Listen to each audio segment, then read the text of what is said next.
Paz do Senhor, meus irmãos, muito bom estarmos juntos nesse tempo de celebração, onde nós temos a oportunidade de aprender mais da palavra de Deus. E nesta noite, iniciando pelos próximos domingos, uma exposição no livro de Jonas. E já falamos com os pais antes, pelo grupo do WhatsApp da igreja, orientando para que todos estivessem aí já tendo providenciado folhas, para as crianças desenharem, lápis de cor, para que elas possam nos ajudar nesse tempo agora da mensagem, onde elas estarão fazendo um desenho que daqui a pouco a gente vai falar. Então, crianças ainda não comecem a desenhar, daqui a pouco nós vamos falar. E convidamos todos, então, a abrirmos nossas Bíblias para o livro de Jonas. Jonas está aí no Antigo Testamento, abra lá a sua Bíblia, logo depois do livro de Obadias, você vai conseguir encontrar o livro de Jonas, que é uma história bastante conhecida. Recentemente, o ano passado, nós estudamos sobre Oséias, e aí quando você chega em Oséias, vai um pouquinho para frente, você vai chegar então em Jonas. E Jonas é de fato uma história muito interessante, e nós queremos rever essa história com os irmãos e com ela aprendermos ainda mais. Jonas capítulo 1, hoje estaremos lendo com os irmãos. E foi lançado o desafio para que você e sua família pudessem ler o livro todo de Jonas durante a semana passada, para começarmos esta semana. E esperamos que você tenha lido o livro e tenha, de fato, aprendido muito. E agora, estudando novamente juntos, que possamos continuar aprendendo. Vamos ler, então, Jonas capítulo 1, a partir do verso de número 1. Acompanhe aí na sua Bíblia a leitura que faremos. A palavra do Senhor veio a Jonas, filho de Amitai. Vai agora à grande cidade de Nínive e prega contra ela, porque a sua maldade subiu até mim. Jonas, porém, fugiu da presença do Senhor, na direção de Tarsis. Descendo para Jope, achou um navio que ia para Tarsis. Pagou a passagem e embarcou nele, a fim de ir para Tarsis, fugindo da presença do Senhor. Mas o Senhor enviou um forte vento sobre o mar, e caiu uma tempestade violenta, de modo que o navio estava a ponto de despedaçar. Então os marinheiros tiveram tanto medo que cada um clamou ao seu Deus, e atiraram a carga do navio no mar, para deixá-lo mais leve. Mas Jonas havia descido ao porão do navio, e tendo-se deitado, dormia profundamente. O capitão dirigiu-se a ele e disse-lhe: que fazes tu dormindo? Levanta-te, clama ao teu Deus, talvez assim ele se lembre de nós, para que não morramos. E cada um dizia ao seu companheiro: vinde, lancemos sorte para saber quem é o culpado por essa tragédia que nos sobreveio. Então lançaram sortes, e a sorte caiu sobre Jonas. Então lhe disseram: declara-nos agora por culpa de quem nos sobreveio esta tragédia. Que acusação é a tua, ou que ocupação é a tua? De onde vens? Qual é a tua terra? E de que povo tu és? Ele lhes respondeu: eu sou hebreu, adorador do Senhor, o Deus do céu, que fez o mar e a terra. Então os homens ficaram com muito medo e disseram: que é isso que fizeste? Os homens sabiam que ele fugia da presença do Senhor, pois lhes havia contado. Ainda lhes perguntaram: que te faremos para que o mar se acalme? Pois o mar ia se tornando cada vez mais tempestuoso. Ele respondeu: pegai-me e lançai-me no mar, e ele se aquietará. Pois sei que esta grande tempestade vos sobreveio por minha causa. Entretanto, os homens se esforçaram com os remos para voltar à terra, mas não conseguiam, porque o mar ficava cada vez mais violento. Por isso, clamaram ao Senhor e disseram: nós te rogamos, ó Senhor, que não morramos por causa da vida deste homem, e que não nos culpes pelo sangue inocente, porque tu fizeste o que te agrada, ó Senhor. Então pegaram Jonas e o lançaram ao mar, e o mar cessou a sua fúria. Os homens temeram ao Senhor com grande temor, então ofereceram sacrifícios ao Senhor e fizeram votos. Amém? Vamos orar?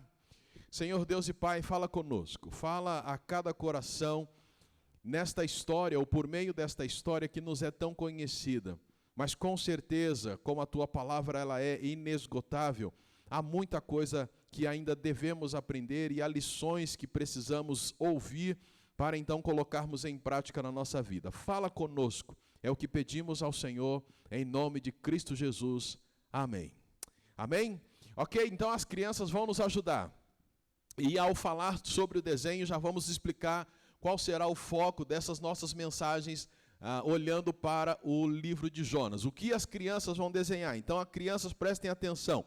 Vocês vão fazer um desenho, e neste desenho, vocês vão fazer uma mão bem grande, e dentro dessa mão, vocês vão fazer um mar, tá? Um mar com bastante água, e no mar, em cima das águas, um barco. Tá bom? Aí vocês podem pintar esse desenho, se quiser desenhar marinheiros ali, o próprio Jonas, use a sua criatividade aí, e os pais podem ajudar também no que for preciso. E por que as crianças vão desenhar isso? Porque o nosso foco é olhar para o livro, não só como aquele livro onde a gente encontra o profeta que recebeu um chamado de Deus, fugiu, foi lançado no mar, ficou dentro do ventre do peixe, depois o peixe joga ele lá na praia, ele vai para a cidade onde tem que pregar, e ele prega lá, depois ele sai da cidade, fica bravo porque as pessoas se arrependeram. A gente sabe de toda essa história. Mas qual é o foco realmente que nós queremos perceber no texto? A soberania de Deus. O que nós queremos mostrar e observar nesses domingos é a soberania de Deus em meio às aventuras de Jonas. Porque quando a gente lê o texto e só foca Jonas, parece que ele está no controle. E parece que só quando Deus o captura que Deus está no controle. Mas na verdade não. Nós percebemos Deus em todos os segundos desta história, sendo ativo e participante, e não permitindo que jamais alguém tome a cena que se torne a pessoa mais importante. Ele é o mais importante no livro, a soberania dele está em todo o livro, e isso a gente vai perceber. Bom, o livro conta para nós sobre Jonas, e o texto já diz que ele é filho de Amitai. A gente já tem informação de Jonas, quando a gente lê o livro de Reis. Ele é um profeta que profetizou na mesma época de Amós e na mesma época de Oséias, e foi profeta lá do Reino do Norte, Israel, na época de Jeroboão II.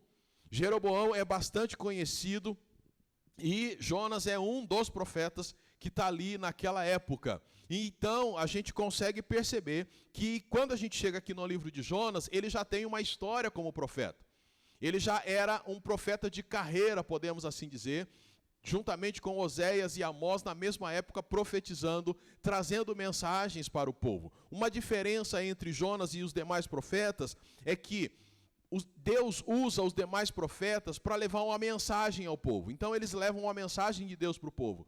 Jonas, ao contrário, neste caso aqui que a gente está lendo, a história dele, que envolveu este momento aqui, a vida dele, digamos, vamos chamar assim, as aventuras dele, é que se tornam a mensagem para a nação. Então os outros traziam uma mensagem falada para o povo. A vida de Jonas é a mensagem para o povo. A sua vida, as suas aventuras ou desventuras, a sua bagunça toda, é a mensagem para o povo. E o que a gente consegue perceber nessa história toda é que Deus, ele é o soberano. Ele é aquele que está cuidando de todas as coisas. E rapidamente já podemos começar a falar sobre a maneira soberana como Deus trabalha nesta história toda. Primeiramente, ele é soberano ao convocar Jonas. A soberana convocação de Deus. Deus chama Jonas. Olha aí os versículos 1 e 2, a gente começa com a palavra do Senhor. Este livro é um livro muito interessante porque ele começa com Deus falando e termina com Deus falando. E a primeira palavra dele é uma convocação. Veio a palavra do Senhor a quem? A Jonas. Ele está convocando Jonas. Olha, Jonas, vai lá, vai agora. A versão que eu uso diz, vai agora até a grande cidade de Nínive. Nínive, capital da Assíria. Senaqueribe foi o rei que a tornou a sua capital. Era uma capital, de fato, cheia de idolatria e um povo muito maldoso. E a gente já sabe um pouquinho daquilo que os ninivitas faziam com os seus prisioneiros de guerra. Eles maltratavam ao máximo e se divertiam ao máximo. E esta grande cidade envolvia não só o espaço que era murado, mas também as localidades ao redor. Por isso, chamada então grande cidade. E lá no capítulo 4, a gente vai perceber que Jonas demora alguns dias, 3 dias, para percorrer a cidade. Então era uma cidade grande. O Senhor soberanamente convoca Jonas. Só que conhecendo um pouquinho a história, a gente sabe assim, que humanamente falando, a gente não teria escolhido Jonas. Quando ele profetiza na época de Jeroboão, Jeroboão havia feito aquilo que era mal aos olhos do Senhor. Lá no livro de 2 Reis, nós encontramos isso no capítulo 14, você pode ler essa história depois. Jeroboão fez aquilo que era mal aos olhos do Senhor. Jeroboão é aquele que fica com as 10 tribos da parte de cima, reino do norte. E para evitar que o seu povo descesse até Jerusalém, lá no reino do sul, para adorar aonde é que estava o templo, o que Jeroboão fez? Ele fez 2 bezerros de ouro. E aí ele coloca em 2 cidades, lá do seu território, para que o povo não mais saísse de lá e descesse para Jerusalém. E é nesse contexto em que ele está aí motivando a idolatria, em que ele está junto com o povo fazendo as coisas que não agradam ao Senhor, que aparece Jonas e profetiza a expansão do reino de Jeroboão. Isso está lá em 2 Reis. Deu para perceber? É como se o profeta chegasse e dissesse assim: Jeroboão, o que você está fazendo está ótimo. Olha, parabéns pelos bezerros e os ídolos que você tem feito, tem espalhado aí pela nação, tem feito a nossa nação se tornar idólatra. Olha, parabéns para você, estou contigo. Apoiando a atitude dele e falando assim: olha, e Deus vai expandir o teu reino. Então, olha só quem Deus escolhe.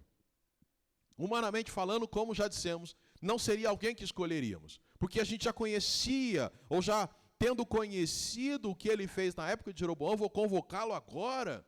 Pois é, a soberana convocação do Senhor. Ele convoca um homem que, na época em que o rei faz aquilo que era mal aos olhos do Senhor, o Senhor ainda escolhe esse homem.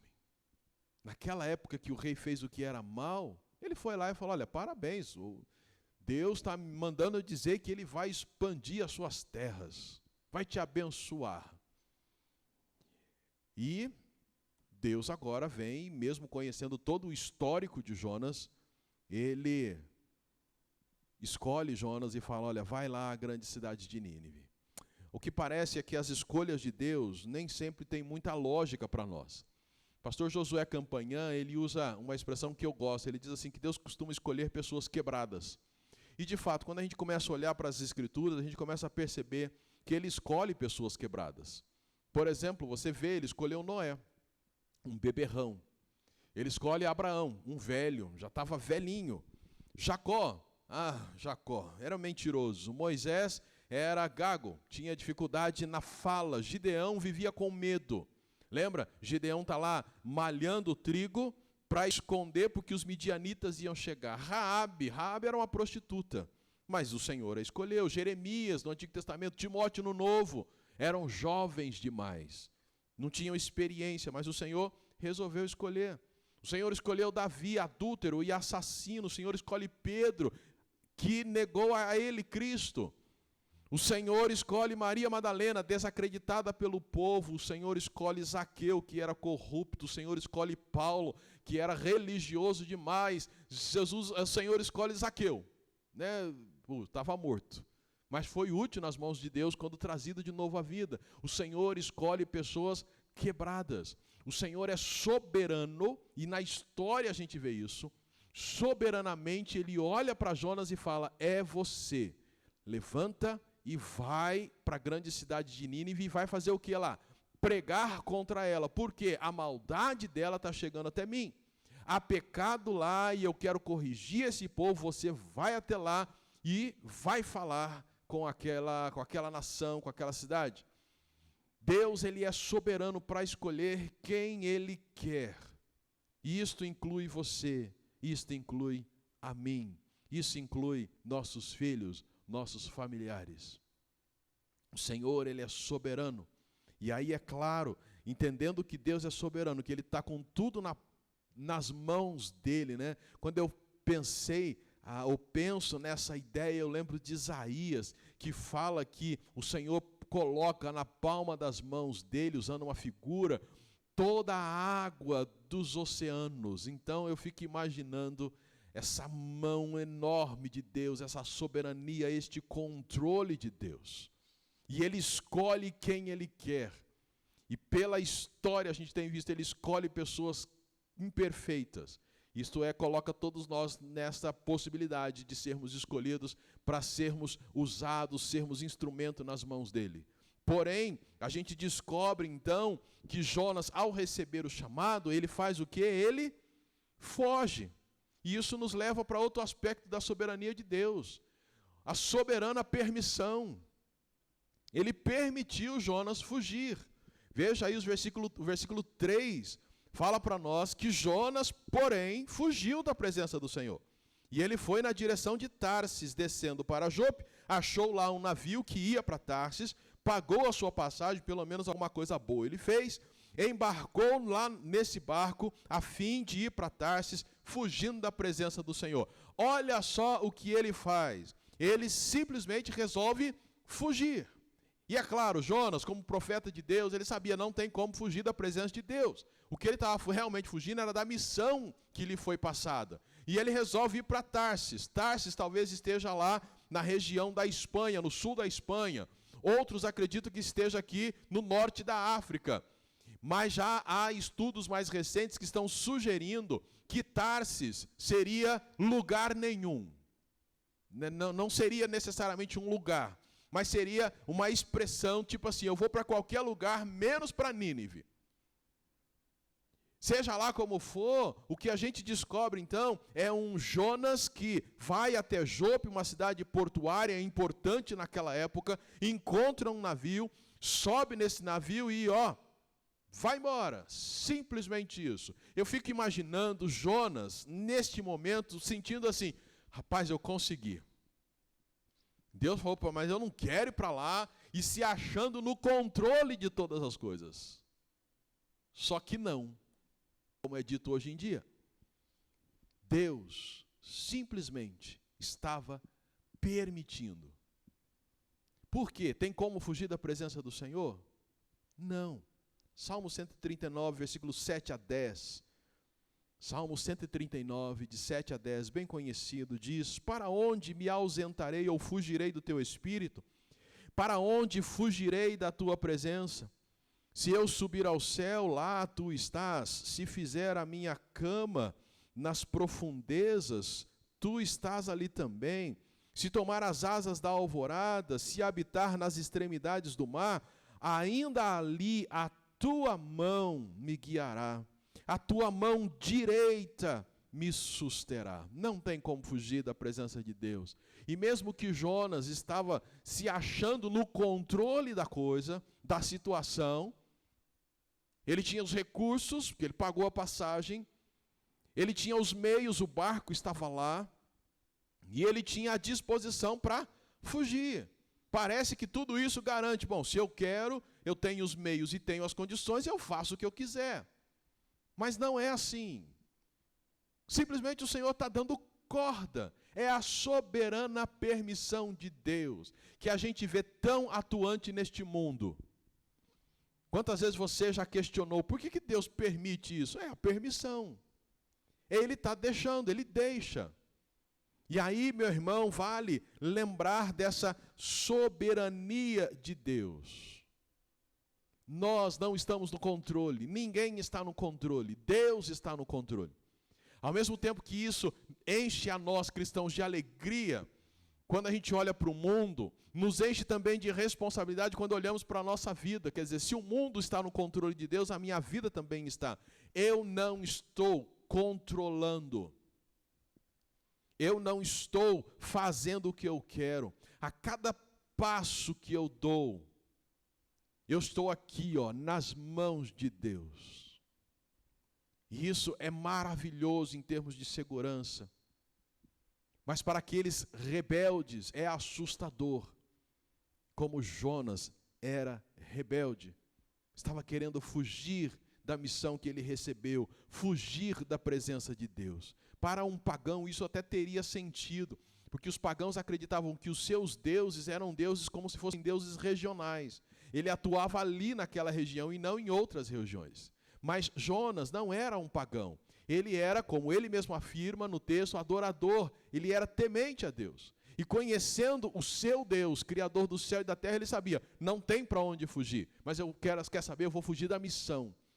Não tem jeito. Uma vez chamado, é melhor responder positivamente ao chamado. Ou o Senhor vai fazer o que fez com Jonas. Soberanamente, ele interviu na fuga de Jonas. A soberana intervenção de Deus. Mas o Senhor enviou, diz o verso de número 4, um forte vento sobre o mar. O Senhor enviou. De maneira muito interessante, o autor aqui faz uma mudança. O autor do livro. Normalmente na língua hebraica, primeiro vem o verbo para depois vir o sujeito. Aqui ele inverte isso, ele coloca o sujeito primeiro para depois colocar o verbo. O Senhor enviou, para não se ter dúvida, quem era o causador dessa tempestade. Ele escreve desse jeito para que tivesse a certeza, os leitores tivessem a certeza, nós hoje tivéssemos a certeza, foi Deus que mandou essa tempestade. E a tempestade foi tão forte que o texto diz que ela estava a ponto de partir o navio. Estava a ponto de despedaçar este navio. Foi o Senhor quem mandou, ele interviu na história. A mesma coisa acontece, por exemplo, lá no livro de Números, capítulo 22, com Balaão. Lembra de Balaão? Quando Balaque o procura para que ele, Balaão, pudesse ir e amaldiçoar o povo de Deus. Ficou claro que o Senhor não queria que ele fosse, mas ele insiste, aí o Senhor do tipo assim, quer ir, vai.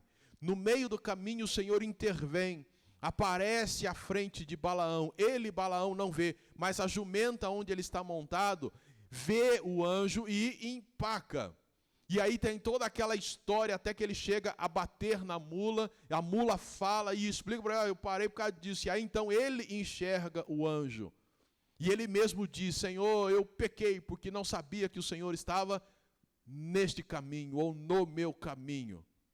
E aí de novo, assim como Jonas, fugindo ou fazendo aquilo que quer, achando que está no controle, e ainda dá uma desculpa dessa, eu achei que o Senhor não estava por aqui, mas como você achou isso? É sabido da onipresença de Deus, da onisciência, da onividência. Ele vê todas as coisas, ele sabe todas as coisas. Ele está presente em todos os lugares. Isso significa que não há desculpa. Mas mesmo quando a gente dá uma de meio bobão, eu vou fazer de conta que eu não sei e vou por esse caminho, o Senhor intervém. Em lugar algum, o Senhor soberano permite que as suas criaturas se tornem Senhor. Isso não vai acontecer hoje, assim como não aconteceu também nos dias de Jonas.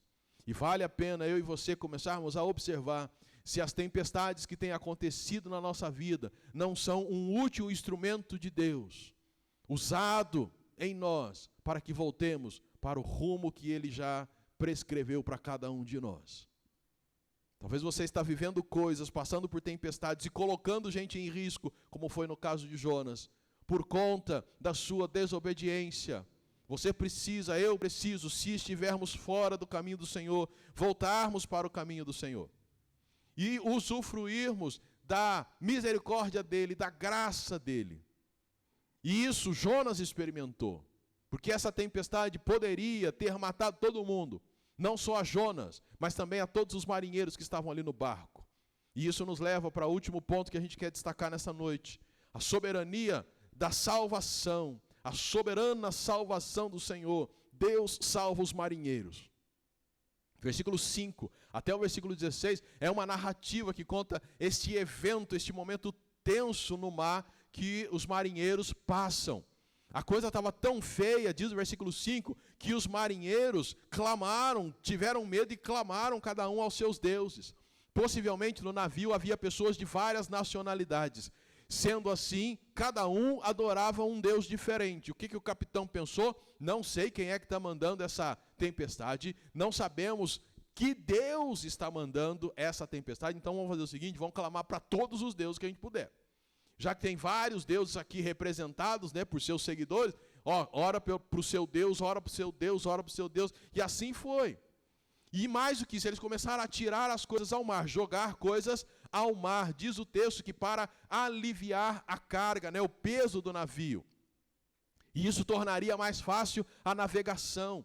Mas é muito também possível que, sendo aqueles dias, as pessoas acreditavam que tudo era Deus. Por exemplo, sol era um Deus, lua era um Deus e o mar era um Deus.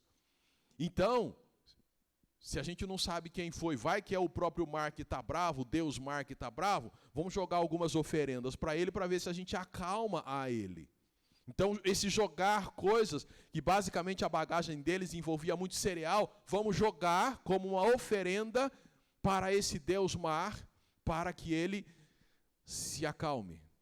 Mas enfim, eles estavam tentando todas as coisas, tanto que o capitão desce, versículo 6, vai até o porão e lá ele encontra Jonas dormindo. E aqui, no mínimo, uma situação bastante vergonhosa. Enquanto os não cristãos estão lá intercedendo, Jonas está dormindo. O cristão está dormindo, está lá no porão sossegado, com a sua vidinha já estabelecida. Eu não quero ir para lá, eu quero ir para cá, está resolvido, já paguei. Não tenho nada a ver com o comando do navio, pode cair o mundo lá em cima, eu estou aqui sossegado. E o capitão chega lá e fala isso para ele, rapaz, levanta e clama ao seu Deus. Lembra, não sabemos, eles não sabiam que Deus tinha mandado, qual Deus que tinha mandado essa tempestade. Então, achamos mais um aqui, quem crê em outro Deus. Então, ora para o seu Deus. Quem sabe foi ele, e ele então tenha piedade de nós. E aí eles resolvem, versículos 7 até o 13, vamos lançar sortes. E eles lançam sorte. E podemos afirmar que soberanamente o Senhor permite que a sorte caia sobre Jonas. E aí ele tem que dar explicações. E um bombardeio de perguntas são feitas. E fala isso, fala isso, fala isso. E ele responde no versículo 9, eu sou hebreu, adorador do Senhor, o Deus do céu e da terra, que fez o mar e a terra seca. Esse é o Deus a quem eu sirvo. E aí os homens ficaram com medo e disseram, rapaz, o que você está fazendo? O que você fez? Porque os homens sabiam que ele tinha tentado ou estava tentando fugir da presença do Senhor. E aí, que faremos, versículo 11, para que o mar se acalme? O que a gente vai fazer? Porque se teu Deus pede, pois o mar ia ficando cada vez mais tempestuoso. E versículo 12, Jonas fala, olha, então me lança no mar. E o mar vai se aquietar. Mas aí o pessoal pensou assim, bom, rapaz, a tua ideia ela é interessante, mas vamos dizer, o teu Deus já está bravo, por isso ele mandou a tempestade. A gente mata um seguidor dele, imagina como que ele vai ficar com a gente. Então por isso eles tiveram medo de jogar Jonas no mar. E aí eles começam a tentar salvar o navio, mas não dá certo. E aí por fim, eles começam entendem que não tem outra solução a não ser jogar Jonas no mar. E aí o versículo 13 vai falar que eles tentaram, versículo 14, eles clamam ao Senhor e dizem ao Senhor, nós te rogamos, Senhor, que não morramos por causa da vida deste homem e que não nos culpes pelo sangue inocente, porque tu fizeste o que te agrada, ó Senhor. Eles falam com Deus: Senhor, eu sei que o Senhor já está bravo, nós sabemos que o Senhor está bravo, então, olha, a gente vai jogá-lo ao mar, porque Ele falou que vai ser dessa maneira que vai acalmar, então, olha, não fica bravo com a gente, não cobre isso de nós, por favor. E aí, então, eles lançam Jonas ao mar, a gente vê o final aí, e aí o mar se acalma, e estes homens temem ao Senhor, diz o verso 16, e oferecem ao Senhor sacrifícios, e dizem que vão fazer um voto ao Senhor. E aí a ideia é que eles possivelmente fazem um sacrifício de cereais, né? Possivelmente foi seco mesmo, porque ou tudo molhado, eles não fizeram fogo nenhum. O navio estava molhado, e mesmo se estivesse seco era perigoso, porque o navio todo era de madeira, não dava para fazer isso. Mas eles oferecem esse sacrifício e fazem voto ao Senhor. Talvez algo do tipo assim: olha, uma vez por ano nós vamos relembrar essa salvação que o Senhor nos deu. Percebem? O Senhor resolveu, na sua soberania, salvar os marinheiros. Não dá para a gente afirmar que eles se converteram. Talvez eles só colocaram o Senhor Criador dos céus e da terra, ou o Senhor, o Deus de Jonas, na coleção de deuses que eles tinham. Ou esperamos em Deus que eles tenham realmente abandonado todos os outros ídolos e ficado somente com o Senhor, o Deus de Jonas, o Senhor Criador dos céus e da terra. Mas não dá para a gente afirmar isso. Mas o que a gente percebe muito interessante em meio a essa aventura de Jonas e a soberania de Deus no trato com esses marinheiros é o tema do medo. Como que o Senhor trabalhou essa questão entre eles, e o medo aparece nessa narrativa que nós lemos dos 5 até o 16, no começo, no meio e no fim. Se você olhar o versículo 5, vai dizer para nós que eles tiveram medo da tempestade. E aí então é a hora que eles já começam a agir. Versículo 5 diz: então os marinheiros tiveram tanto medo que cada um clamou ao seu Deus. Depois, lá no meio, versículo 10, nós encontramos de novo eles com medo. Então os marinheiros ficaram com muito medo e disseram: que é isso que fizeste? Eles ficaram com medo da situação que Jonas os colocou. E aí, por fim, lá no verso 16, diz que eles temeram com grande temor ao Senhor. Os homens temeram o Senhor com grande temor e ofereceram sacrifícios e fizeram votos. Na sua soberania, o Senhor conduz todo o processo de tal maneira que os marinheiros começam temendo a tempestade e terminam temendo ao Senhor.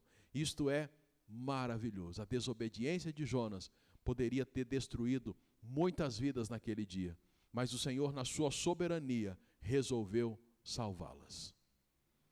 Sabe, meus irmãos, o que nós queremos que fique na tua mente é que aquilo que você escolhe, às vezes você acredita que você está no controle.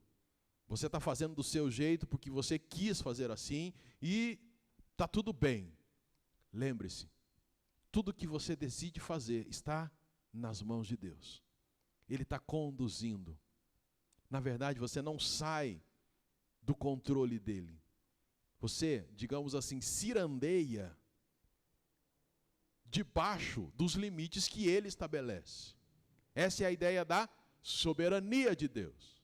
Eu faço o que eu quiser. Pela Bíblia parece-me que não. Esse foi o mesmo sentimento de Jonas, e Jonas não tem muita coisa diferente de nós. E aí então não tem como, meu irmão, você acreditar que está no controle. Por isso esses dias são importantíssimos para que eu e você reconheçamos a soberania de Deus, e em reconhecendo a soberania dele, nos colocarmos debaixo da soberania dele, fazendo a vontade dele, o que agrada a ele e que será benefício para todos nós. Hoje nós aprendemos sobre a soberana convocação de Deus. Deus escolheu Jonas. A soberana permissão de Deus. Jonas fugiu, o Senhor deixou. A soberana intervenção de Deus. Deus mandou a tempestade para falar para Jonas e mostrar: não é o caminho. A soberana salvação de Deus. Ele resolve salvar os marinheiros que não tinham nada a ver com o peixe. Simplesmente permitiram não, porque era um barco e direito de todos andarem, e Jonas está ali e causa todo esse problema para eles, mas o Senhor, na sua soberania, traz a salvação. Qual é o nosso desafio? O desafio para nós é reconhecermos a soberania de Deus em nossa vida. Nós não estamos por conta, isso é bom, mas também nós não estamos por conta no sentido de eu faço o que eu quero. Não, você não faz o que você quer.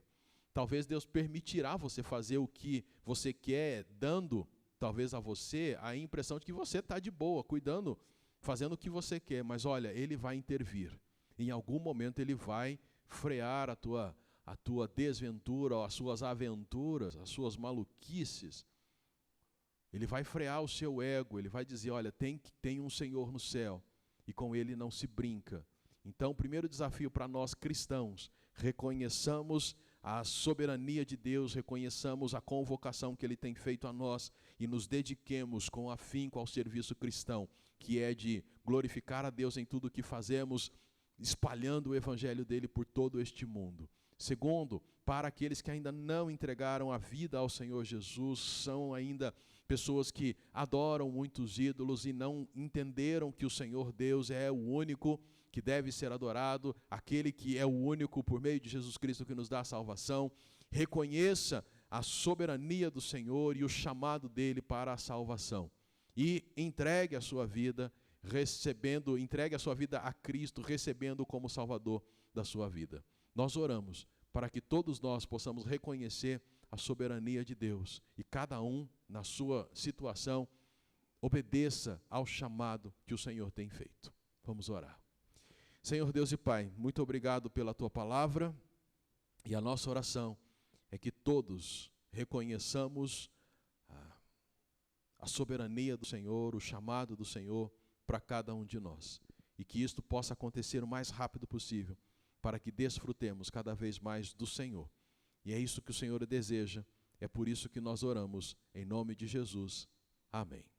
Amém? Que Deus os abençoe. Crianças, se quiserem, mandem para o grupo da igreja, tirem uma foto aí junto com o papai e a mamãe e mostre o desenho que você fez, mostrando aí tudo, a Jonas, o mar, o barco, tudo nas mãos de Deus, porque o nosso Deus é soberano. Que Deus os abençoe, uma semana abençoada a todos. Fiquem na paz do Senhor.